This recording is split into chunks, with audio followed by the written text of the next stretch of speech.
My name's Dr. Emma Russell. I'm a reader in occupational and organisational psychology at the University of Sussex. I'm also a chartered and registered occupational psychologist. So I'm a practitioner as well as an academic here. And I actually did start this course way back in 2020. So I'm really delighted to be able to present to you information about the course today, which I'm now the director of. And it's a bit of a mouthful, MSc, Occupational and Organisational Psychology. So we often refer to it as the MOOC course.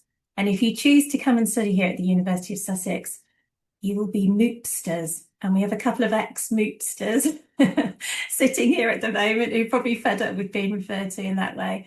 But I'll let them introduce themselves. They will be talking to you after my little stint to tell you a bit about life on the course from the kind of student perspective, I suppose. So, John, did you want to say a quick hello and then Carolyn? Oh, you're muted, John. Every time. So, hello everyone. I'm John Good. I was a MOOPster in the 24-25 cohort. Nice to see you all on this call, and I'll be introducing myself more fully later. I can share a little bit. John and I were actually in the cohort together back in 2024. My name's Carolyn McDonald, and I'll be speaking a little bit more a bit later on to share a bit of my experience as well. Lovely, thank you. Okay, so what I'm going to do, first of all, there'll be quite a bit of just sort of me talking at the beginning, but I just want to give you an overview of the course to tell you a little bit about how we organise things and what this course can give you.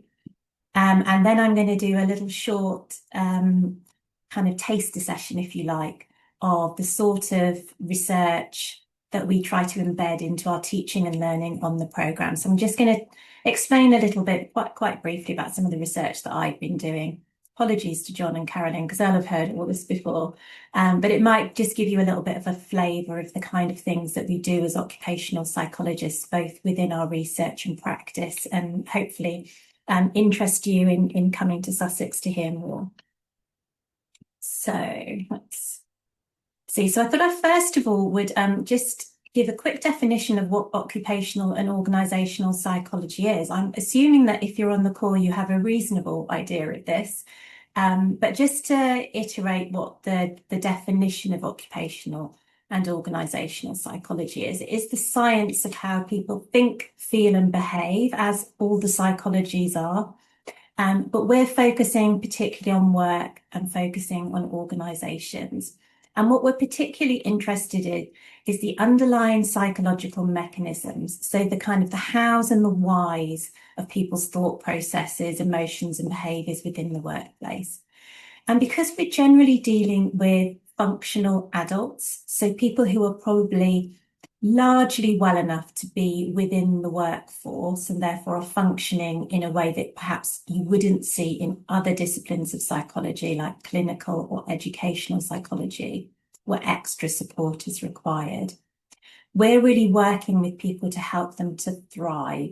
So they're already functioning, but we want to help to understand how to promote well-being and performance. And our focus in occupational and organisational psychology is on looking at the individuals, so the individual workers or prospective workers, but also the teams in which they find themselves and the organisations and organisational contexts in which people work.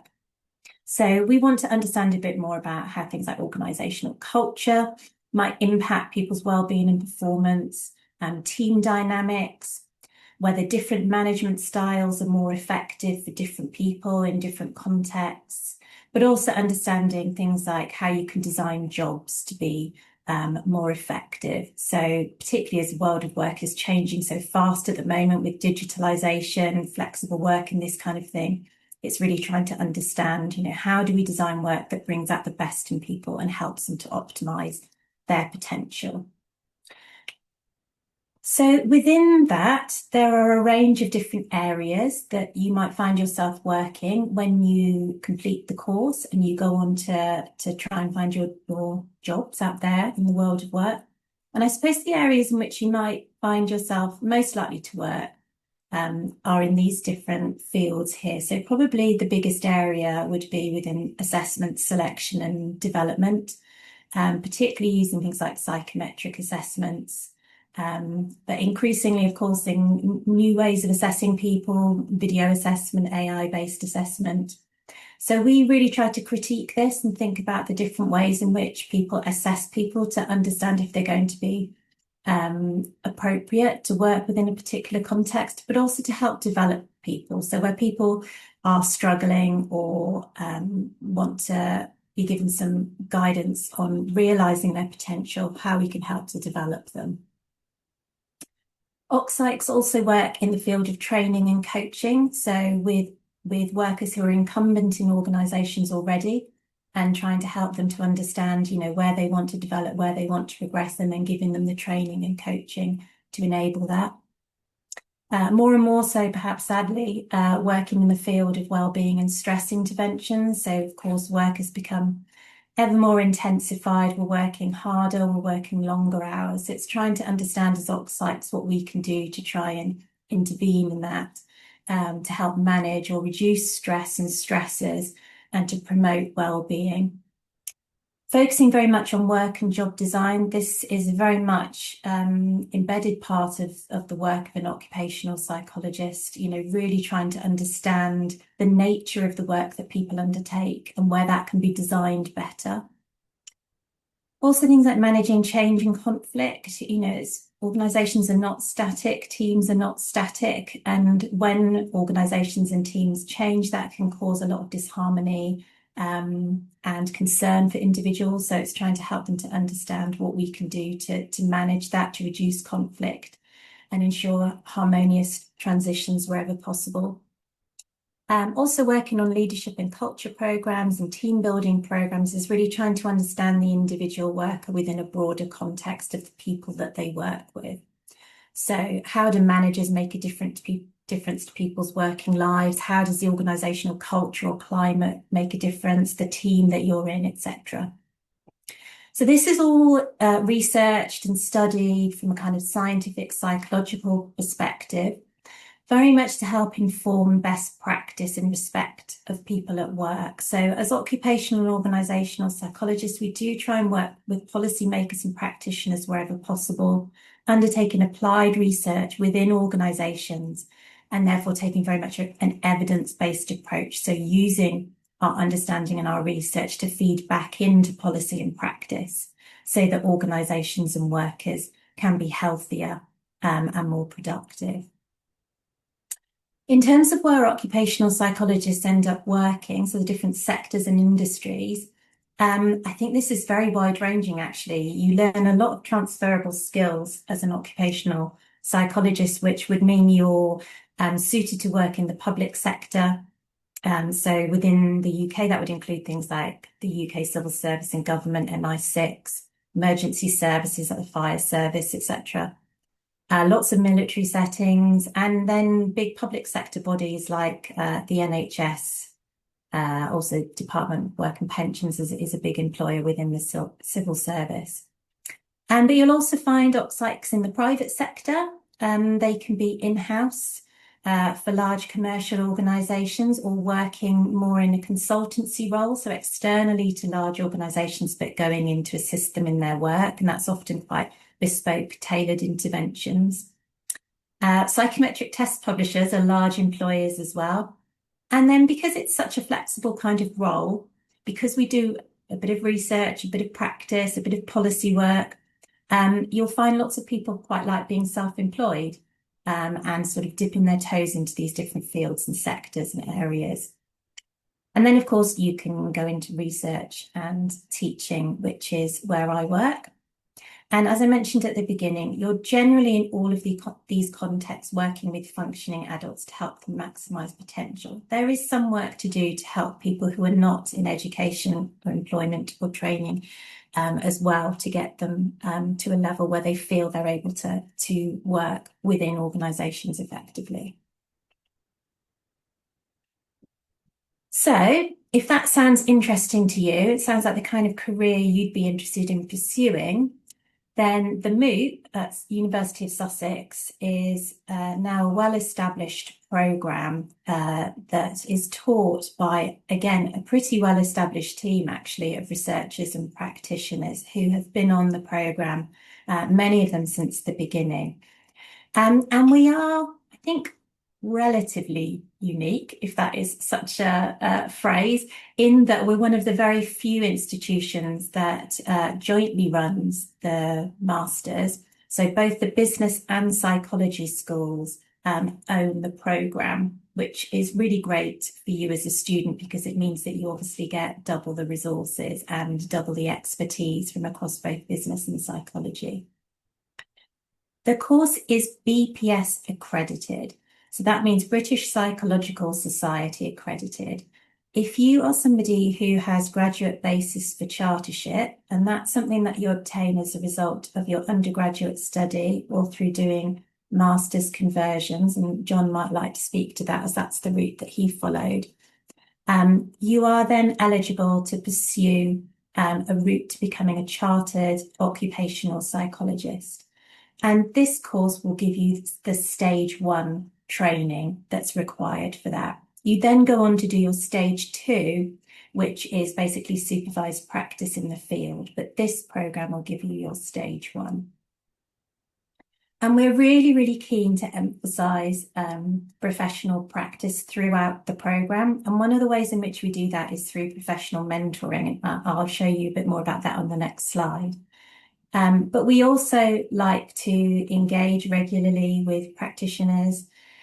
We focus a lot on careers. We're really keen to ensure that you develop employability skills and networking on the programme. So we introduce you to people within our networks, but we also make sure at Sussex University itself that you can engage in consultancy project work. There's also an inter-university competition that I think Carolyn did very well at, where you can actually have a go at working with other universities and in competition with other universities on a consultancy assignment. And then within the assignments on the course, we don't just offer you the normal kind of presentations and essays that you might normally find in academia. We're also really mindful that we want you to go out there after this and become an engaging practitioner. So we're also trying to teach you different ways in which you can communicate with the general public about the ideas that you'll find on the MOOP programme. So our assignments also include things like developing podcasts, blogs, posters, reports for clients, and engaging in reflexive writing, which is an important part of being a practitioner in this area. The programme is very flexible. So it can be offered as both a 1-year full-time programme, and we try to make sure that we give you just 2 to 3 days a week of contact time so that you have the rest of the week to either study or do part-time work. Or you can join as a 2-year part-timer, and then you have 1 to 1.5 days a week of contact time. And there are various other further training options that we can put you in touch with colleagues about. So our professional mentoring is pretty special to the programme at MOOP, actually. Every student, if they would like one, will be paired with a professional, occupational or business psychologist practitioner. And these are people that we know through our own networks. And everyone who signs up is signing up voluntarily. So these are really wonderful colleagues across the field who are happy to support students through their journey on the MOOP and help them as they make that transition into the world of work. They all commit to giving just at least 1 meeting per term, but many go above and beyond that. They're from a very wide range of sectors. We now have lots of MOOP alumni actually within our mentoring programme. And these mentors are just really, really helpful in terms of giving advice and guidance on the field, and in some cases have even helped our MOOPsters go on to find work in the field. We work also to provide lots of careers advice. We have lots of guest speakers on the programme. There's a new guaranteed internship that Sussex offers. And you're also invited to attend the Sussex Network of Occupational and Organisational Psychologists. So this is a network of practitioners, and we meet in and around the Brighton and Hove area. In fact, we've got a meeting coming up I think it's May the 14th, where we're meeting actually on campus at the University of Sussex. That's a really nice way of getting to know colleagues in the area as well. In terms of the actual curriculum, all of our assignments are coursework. So it's a program that gives you 100% coursework, no exams. And we cover 9 core modules plus a dissertation. And these modules are core because they're mapped onto the British Psychological Society's programme. So these are all modules that we need to cover in order to ensure that our course remains accredited and to give you that option of getting your stage 1 training. So these are all of our module. They're all really interesting. I'd love to attend all of them if I could. But our different experts and teachers teach you on different modules. Generally, we usually have 1 to 2 module conveners per module. And we also have a particular module, the Sussex Experts Research and Practice. Again, I believe this is unique to the MOOC programme at Sussex. In the sense that each week you will learn from either an academic researcher or practitioner about their latest state-of-the-art work in the field. So it's a really lovely way of finding out kind of what's going to interest you, what you might like to do your dissertation on, what different fields are available and where you might want to focus moving on into the future. So this is our core team from the business school. Myself, Michelle, Smedar, Zaira, Lilith and Ben are your main teaching team. And then within the School of Psychology, we have Matt, Henry and Sean. And we're also supported by some PhD students and also a specialist academic advisor for the programme. We all have different areas of expertise. So my area of expertise is in the field of wellbeing and digital work. And these are some of the other areas that you can see here. So we have Zaira, for example, very interested in AI being used in selection at the moment, doing some interesting research on that. Lilith does a lot of work looking at feminist theory within organisations, and particularly how to provide allyship and policy to support underrepresented groups, particularly from the LGBTQ plus communities. Yeah, lots of different areas. You'll find out about everybody's areas of interest within the programme, but also feel free to look people up online. And then the final thing I think to just say about the programme is what a nice place it is to be in Sussex at the University of Sussex campus. We're obviously extremely close to the South Downs National Park. In fact, we're nestled within it. So within minutes, you're out there if you want to, if you like countryside and fresh air. You can go and enjoy that in your lunch break and your breaks between lectures. We're also very close to Brighton and Hove. With all of the diversity and cultural activity that you'll find on offer there. Very close to the lovely market town of Lewes as well. And if you're an international student, you'll be pleased to hear that Gatwick Airport is just 15 to 20 minutes away by train. So it's a lovely place to be, a really nice campus, really nice community, and you have the options of city life or small town life if you need it. This is what you need to be accepted onto the programme. So obviously the international students would need to satisfy the English language requirements. And then to have the equivalent of an upper second class undergraduate honours degree. This is a higher entry requirement than many master's programmes, but it is kind of tantamount to the fact that there is a high level of research, and we do need to know that people have a good understanding of kind of academic work and are well organised in that way. Of course, we would always support people, and if you're kind of on the borderline or you'd still really love to come here but you haven't quite met that entry requirement, then we do consider on a case-by-case basis people that haven't quite reached that level. We're also interested in people coming if they probably have undergraduate degrees in social sciences, relevant sciences, including healthcare, sociology, business, etc., and of course psychology. If you're interested in scholarships, there's a link here on the screen. There's a number of different scholarships that you can apply for, particularly as international students, but also if you've already done an undergraduate degree here at Sussex. So I just thought I'd move on to give you a little bit of a taster now of some of the kind of research that feeds into the teaching that we do at Sussex. And obviously, because you've got me today, I'll be telling you a bit about some of the work that I do at Sussex. So I wanted to start by telling you about the work I do looking at problematic work email use. So this is something that has been of interest to me really since work email became a kind of dominant form of communication around about 25 to 30 years ago. Well, we were really noticing that the nature of work was changing. And whilst work email was bringing with it a huge amount of benefits for individuals at work and for organizations. So it was convenient. It allowed people to manage their different kind of projects and their calendars. It helped them to keep track of things. They were able to contact large volumes of people with large amounts of information really easily and flexibly and quickly.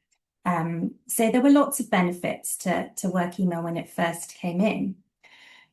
But over the years, what we've also noticed is that work email also creates a lot of problems for individuals. It can, of course, provide distraction. It can interrupt people when they're working, which is particularly difficult in terms of cognitive recovery. There's a lot of bad habits around its use, miscommunication, misinterpretation, people finding it very difficult to switch it off. And it's really this kind of problematic use of work email, that I'm most interested in. And one area that I'm particularly interested in refers to uncivil work email exchanges. So uncivil work email exchanges is a major problem for organizations.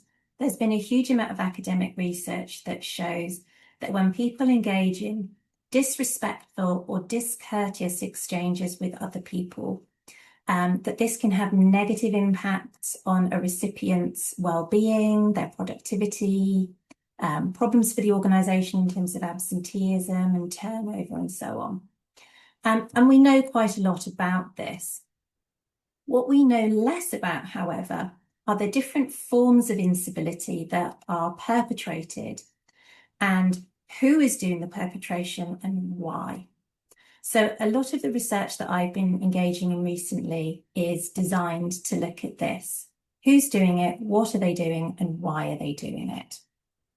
And through the research that I've been undertaking, we found that what seems to be happening is that we can identify from people's different types of uncivil email a kind of human stress response that's going on. So perpetrators are potentially engaging in one of three types of stress response. And you may already know about the different types of stress response that we see in human behavior: the fight, the flight, and the submit stress responses. And when people engage in a stress response, it's usually because they're under pressure, they're trying to protect the self, and they're trying to find ways in which they can conserve their resources and make sure that they then replenish those resources. So a fight stress response might include trying to dominate or belittle other people. And in email exchanges, we might see that through hostile tone, use of sarcasm, condescending remarks, CCing in superiors in order to elevate an issue, for example. This would differ then from a flight response. This is when people try to protect the self by retreating or socially withdrawing. And in email behaviors, we would see this when people perhaps ignore other people's emails, they don't respond, they delete them, or they only reply to a few choice points within an email. And that's their way of kind of trying to disengage and to remove themselves from situations that they find stressful. And then we also see a third type of response, which is more akin to a kind of submit stress response. And this is when people try to affiliate themselves with or acquiesce to other people. by really over-engaging in email use, not necessarily respecting appropriate boundaries. So really wanting to be in constant contact with people through email. And in all of these examples, what we're seeing is that the individual who is actually perpetrating is probably themselves very stressed. And what we could probably do to help these people is to understand why they're engaging and therefore to kind of target that engagement at its root cause. So I thought I'd do a little test with you this morning. And you might want to use your reaction buttons to help with this, but I'm going to show you 3 different types of uncivil work email, and I thought you might like to have a go at guessing which represents a fight, which represents a flight, and which represents a submit response. So here's our first example of an email. Hopefully you can just about read the text on the screen.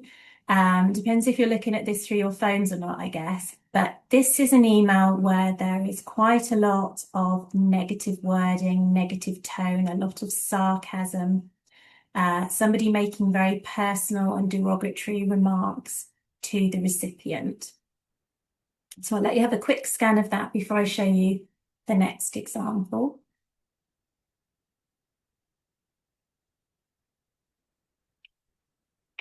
Okay, so here's our next example. So here we have a screenshot of some WhatsApps or messages that were received probably around breakfast time for a particular person. So let's say it's me, and Joe from work is messaging me every 1 to 2 minutes by the looks of it about something that they've thought about in relation to work.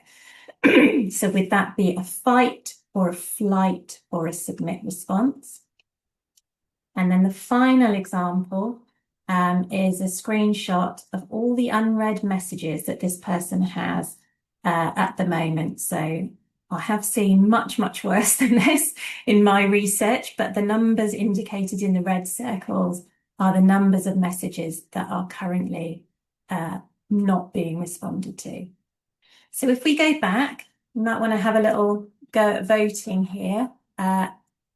If you think that this is a fight response, you could use the raise hand function or just type yes in the chat, which I think I can see.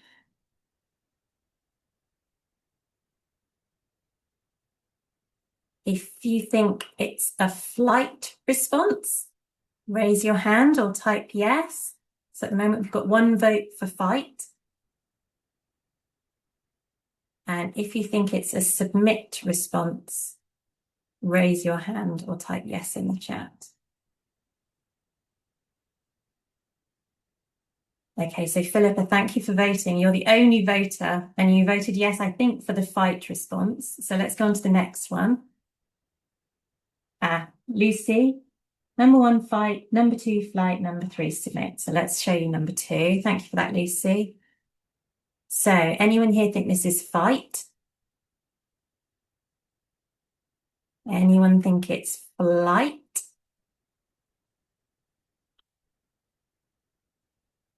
A yes from Philippa. Anyone think it's submit? Okay, final one. So we know Lucy thinks this is submit. Anyone else think this is submit?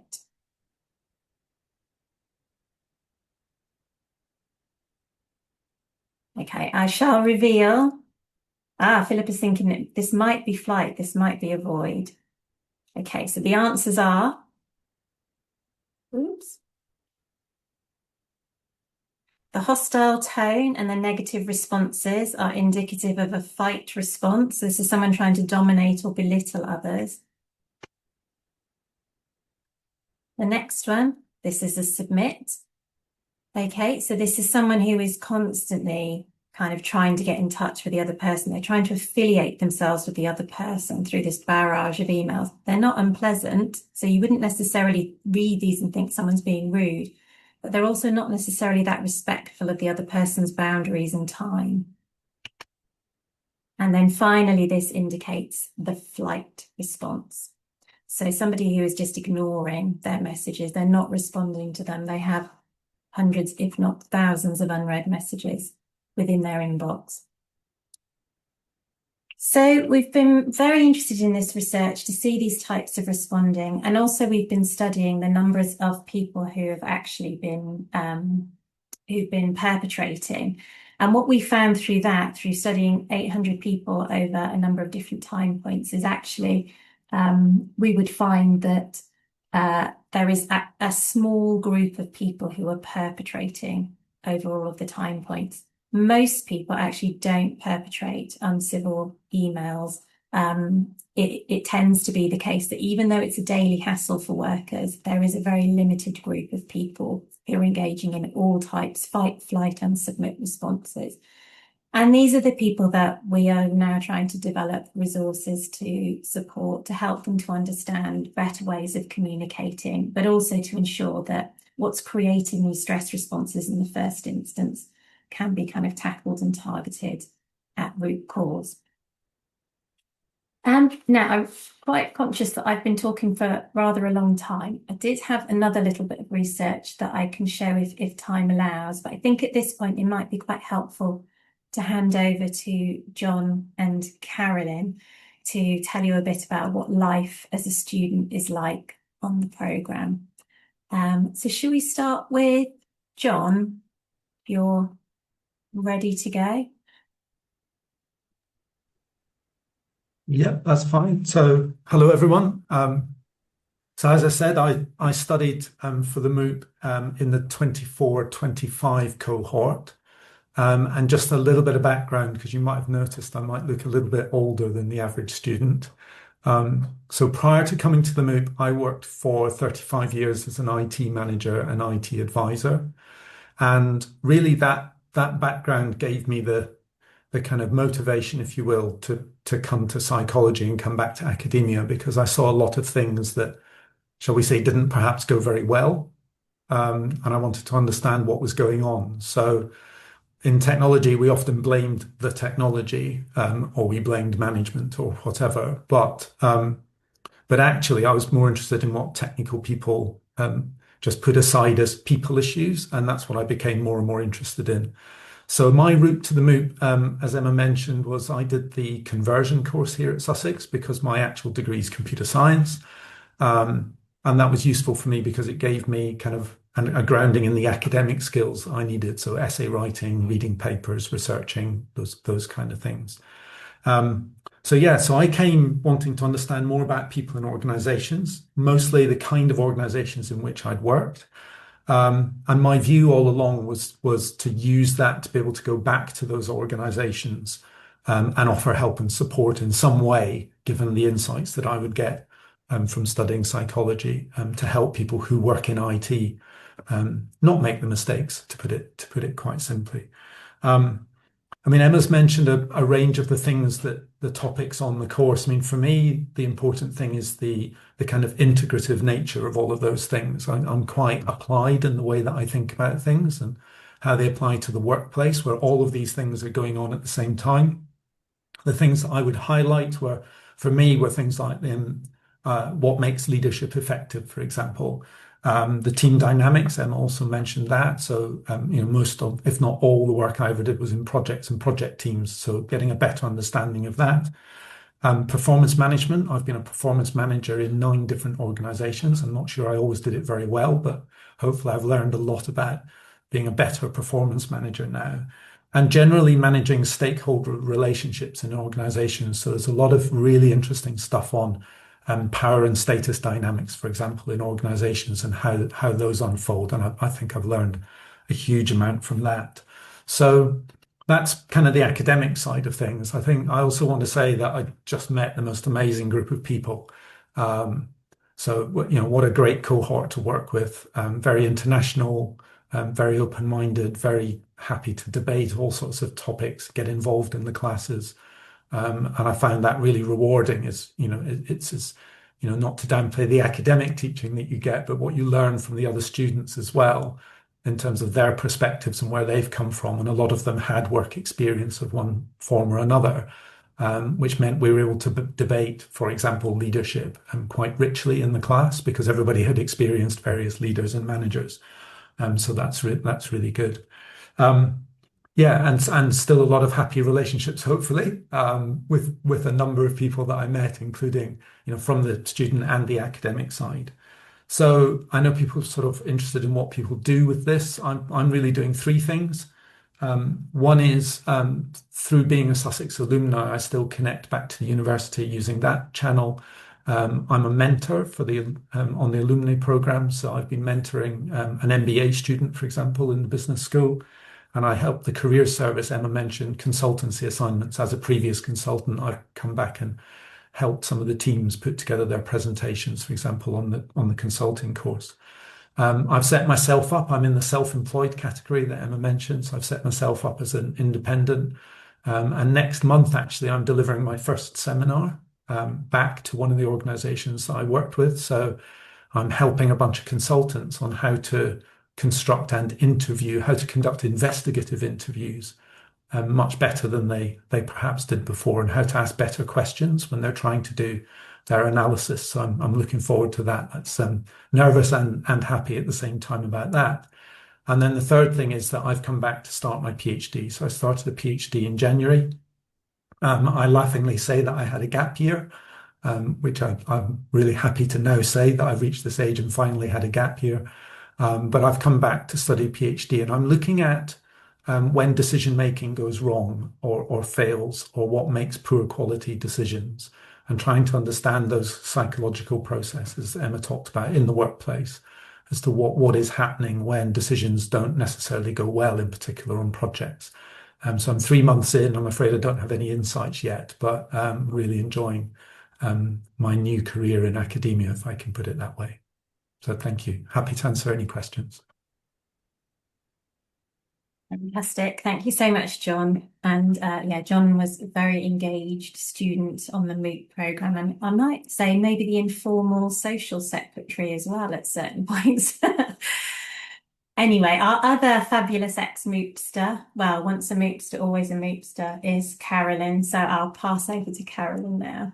Thank you for that. Thanks, Emma, and I will have to agree, being in John's cohort, that would be the case on the social side. Yeah, so a lot of great chances to build some of those connections and meet some really great people along the course as well. But as I mentioned, my name's Carolyn. I was part of the 2024 cohort, similar to John. And as you can probably tell from my accent, I am not from the UK. I actually moved over from the west coast of Canada to do the program a few years ago. Which felt like a pretty big decision at the time, but one I'm very glad I made in hindsight. In terms of my journey prior to starting my time at Sussex, I'd actually worked for just a couple of years in HR consulting back in Canada. I had a business undergrad. I actually don't come from a psychology background initially, but always had kind of a curiosity when it came to the people side of business, and doing that degree, always a bit more drawn to kind of organizational dynamics and the human side of things, why people make decisions in the workplace.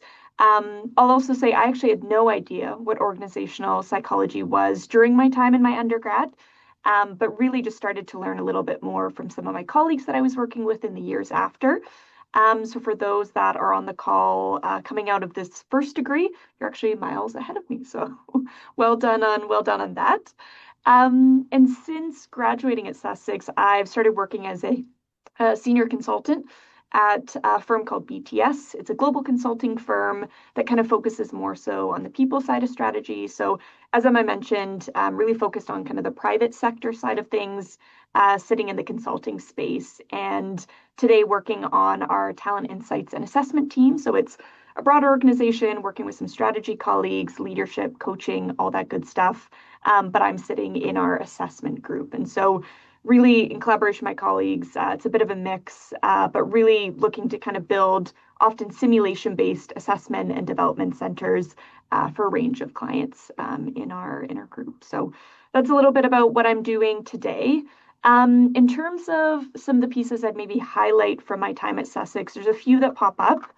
The first one I'll mention, because I think Emma spoke to it a little bit in the introduction initially, but I got the opportunity to get involved in a case competition that Sussex was offered to participate in.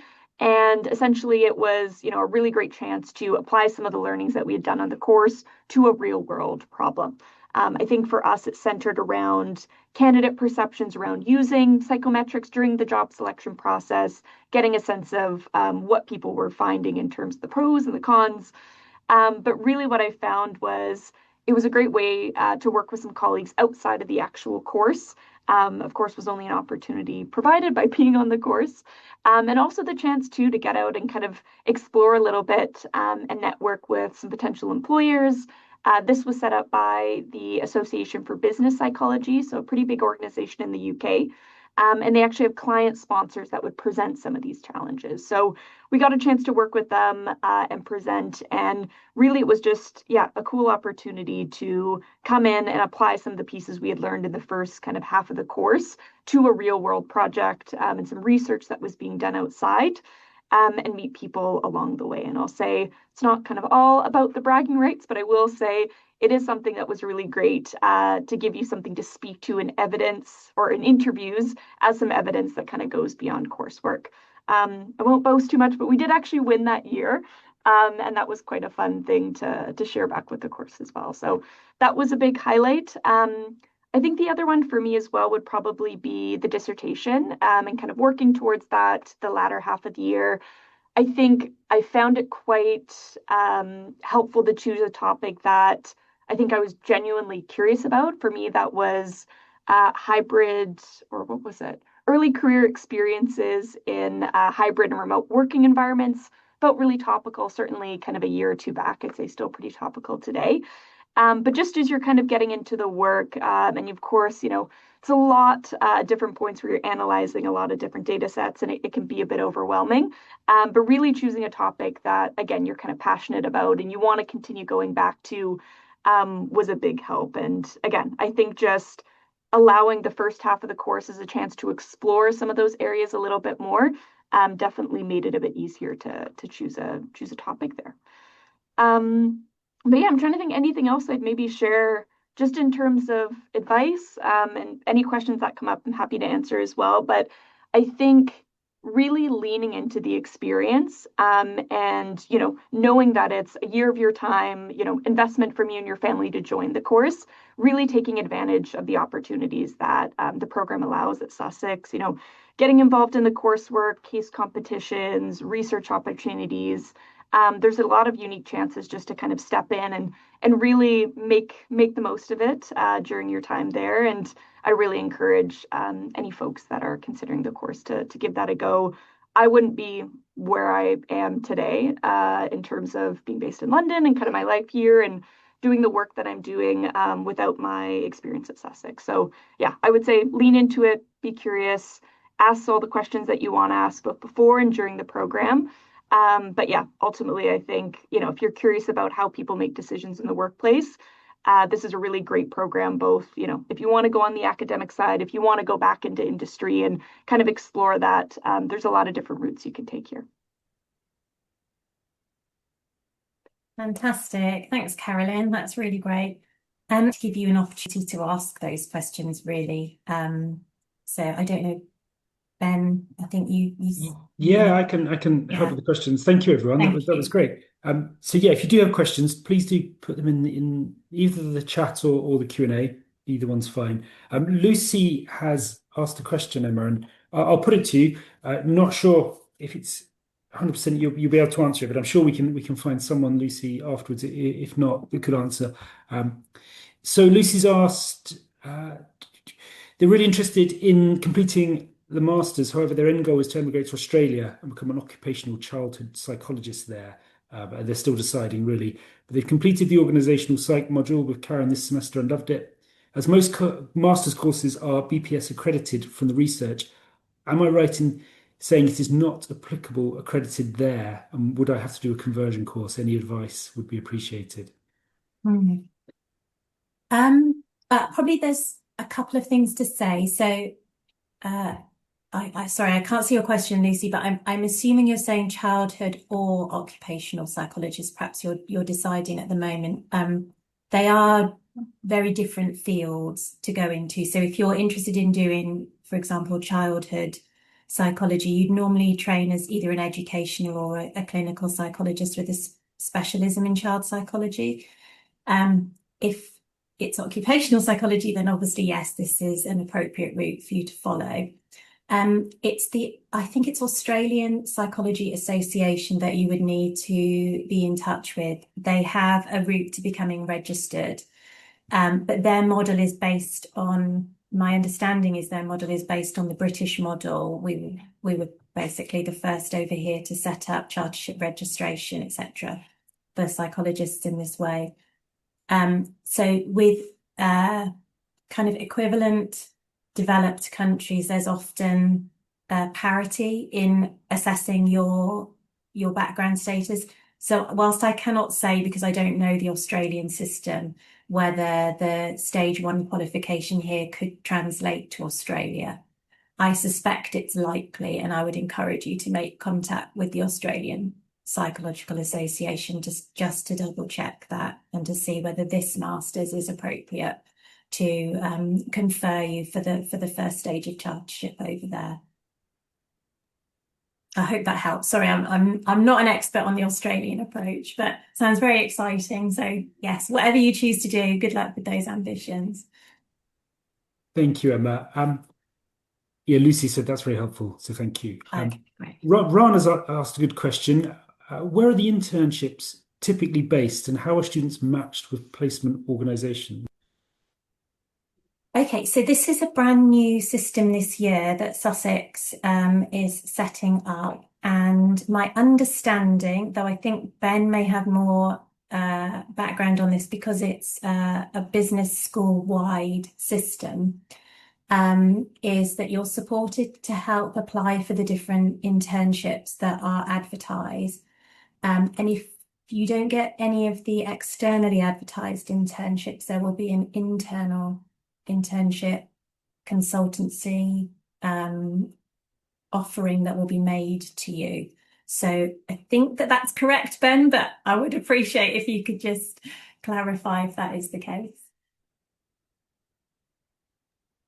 Oops, sorry there. I was just finding I've got some information which we can share for all of you, so I'll put that in the chat. But yes, Emma, that's essentially correct. And let me just put this helpful link. Apologies, I meant to put this in earlier. And so yeah, we have got some, as Emma said, it's a new system we're running here with these guaranteed internships. So I'll put the information in, and yeah, if you do have any more questions. And just to note that the internships, which are new this year, are not the same as the professional mentoring, which is an established part of the programme. So in addition to those internships, you would also be offered the opportunity to be paired with a professional mentor. And in terms of your question about matching, that's where we really try to match you with a mentor who is working in a field or an area that is of particular interest to you. So we ask every student to go through our list of mentors and to give us their top 3 choices based on industry sector and area of the profession. And nearly always, I don't think we've ever not so far managed to match a student to a mentor that has something in common with you. And through the mentoring, you would meet with your mentor at least once a term, and they can help you in terms of guidance for future careers.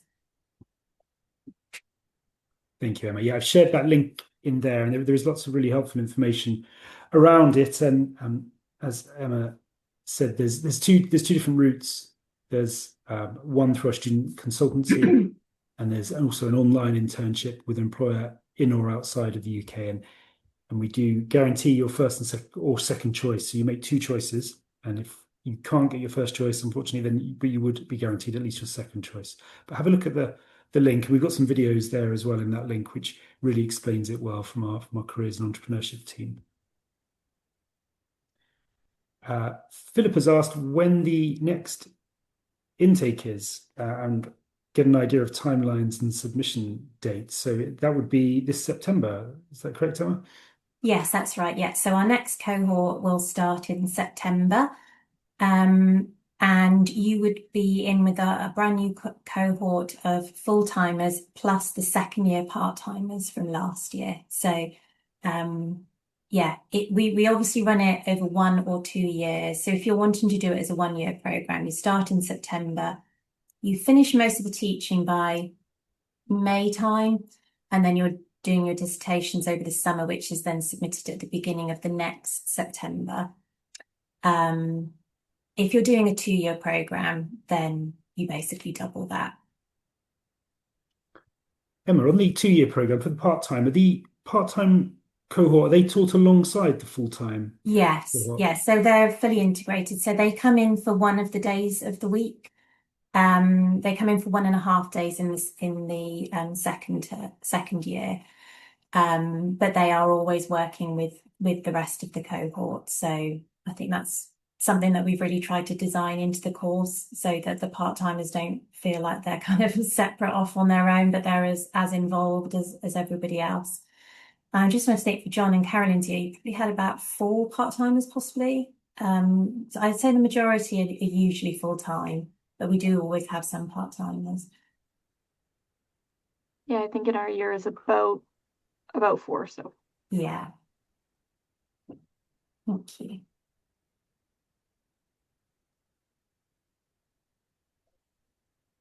Any more questions for our panel?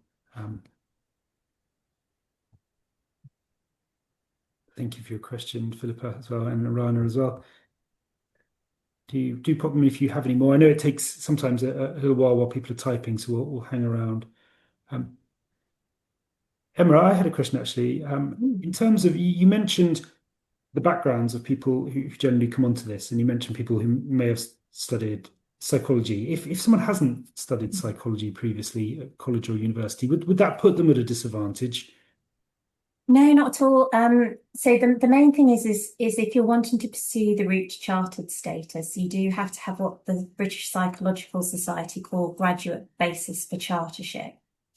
And an undergraduate psychology degree from the UK would normally give you that. But if you've done a different degree from anywhere really, and you still want to pursue the route to chartership, you can do a conversion course that would then get you your graduate basis for chartership. You can do that up to 7 years after completing this course, and it's still applicable. Or you might not be interested in pursuing chartered status. So there's plenty of people who don't go down that route, in which case your undergraduate degree, all we would ask really is that you have some level of social science background, and particularly to have undertaken some study previously into research methods and statistics, because there is quite an emphasis on that in understanding research. And this is a very kind of research practice focused program. I don't know if John or Caroline want to add anything to that, because they've both gone through slightly different processes to get here. Yeah. I was going to add on my end, I think there's probably 2 pieces there. One, the value of having different backgrounds when you're in the program, and then some opportunities that come once you graduate. I think in program, what was quite cool and having a bit more of a mixed background is the discussions that you get to have with the folks in your cohort. People either from business or another kind of social sciences background, I think add really interesting perspectives, often given we're talking about, psychology of the workplace and people just applying their own experiences, often made for kind of a richer discussion than, one singular background. And then the other thing, just from my own experience, being someone that hasn't applied for chartership, again, I had a business background for my undergrad. I didn't have psychology, and I'm not going towards my chartership. I find there's actually still a lot of opportunities in the market when you do graduate to pursue outside of that pathway as well. So my experience was a lot of opportunities that sat within government roles, NHS, academia. Chartership was kind of quite front and center. In the private sector and some other spaces, it seemed to be less critical outside of the master's itself. So I'd say, yeah, there's a lot of different opportunities. You're not entirely limited if you don't pursue chartership. So something to just consider if that's not your background. I think it's also fair to say that I did the conversion course, which essentially are the 8 core modules, I think, in the undergraduate course, but I did them as an MSc in 12 months, which was a very heavy course, it has to be said. If you're thinking about doing that, it's a lot of work. But because that's so broad, in terms of the actual topics, there's really only some of the things that came out of social science, social psychology, that were relatable into the MOOC. So things like the clinical, there was a little bit in that, but not too much. But the rest of it is quite separate. So I think if you're coming to it with a degree not in psychology, but as Emma said, you've got good research skills, you're numerate and you're comfortable with statistics. And then to echo what Carolyn said, if you're, to put it pejoratively, if you're prepared to kind of get stuck into the class and get engaged and join in the debates, it's absolutely fantastic because we have so many perspectives in the room, not only from people with different professional backgrounds, but different cultures in the room. And I think that's something we haven't mentioned, but that to me was a real bonus from the course is having that cross-cultural discussion as well about so many things that affect us in the workplace. So I think if you're not going to do the chartership and you don't have psychology as such, if you're comfortable with academic research and you're comfortable with a little bit with numbers and statistics, although there is a good module on that, and you're prepared to engage with the course and the content, then that should be no barrier to coming onto the course. Great, thank you, John. I'm conscious we're sort of at time. I don't know if anyone... There's no more questions at the moment, so I think you've probably answered a lot of them during the presentation, which is great. But Brilliant. Okay, well, I've just, on this summary slide, just a link to the programme page. I'm sure if you're here, you probably visited it, but there's also my email address. If anybody wants to contact me directly with any other questions, then feel free to do so. Thank you, Emma. Yeah, and I've also put my email address in the chat as well. If you've got any general questions around the application process or scholarships, funding, this kind of thing, you can always contact me. And if you, for whatever reason, don't receive the recording through Zoom and you want to get that, please do send me an email as well, and I'll make sure you get a recording. But yeah, is there any last comments from anyone before we wrap up?